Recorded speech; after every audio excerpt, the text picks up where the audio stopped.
Hello बच्चों, let's see this question and the question says high milk yielding varieties of cows are obtained by option A superovulation, option B artificial insemination, option C use of surrogate mothers या फिर option D all of the above।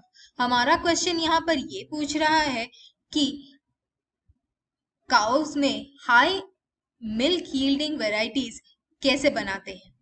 Options दिए गए हैं super ovulation, artificial insemination, use of surrogate mothers या फिर all of the above.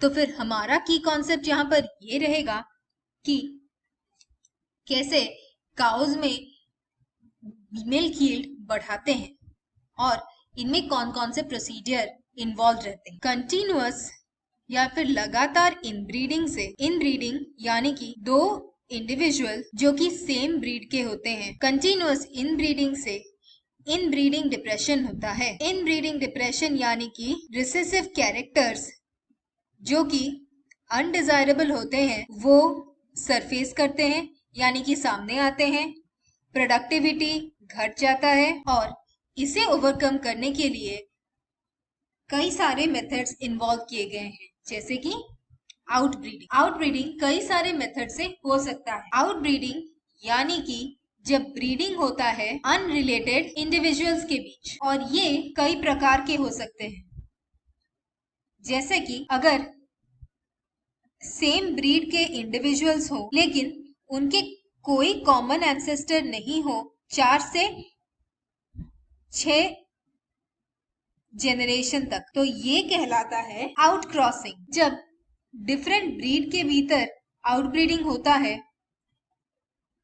तब उसे कहते हैं क्रॉस ब्रीडिंग। और तीसरा है जब ब्रीडिंग करते हैं डिफरेंट स्पीसीज में पर वो रिलेटेड होते हैं, तो इसे कहते हैं interspecific hybridization. Outbreeding controlled breeding experiments में भी हो सकता है और इसका प्रोसेस ये रहेगा कि पहले एनिमल्स जिसके पास डिजायर्ड ट्रेट हो सिलेक्ट किए जाते हैं, फिर उनमें FSH दिया जाता है। FSH यानी कि फॉलिक्यूलर स्टिमुलेटिंग हार्मोन, और इससे सुपर ओव्यूलेशन होता है।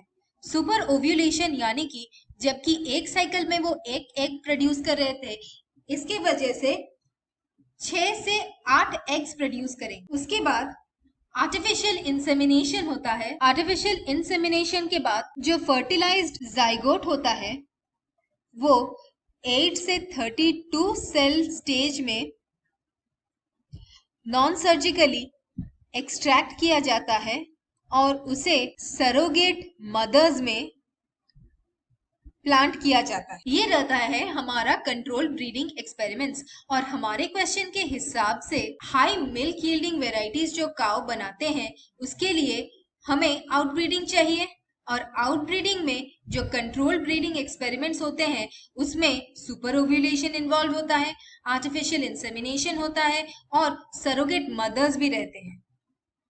इसीलिए हमारे तीनों option super ovulation, artificial insemination और यूज ऑफ सरोगेट मदर्स सारे सही हैं।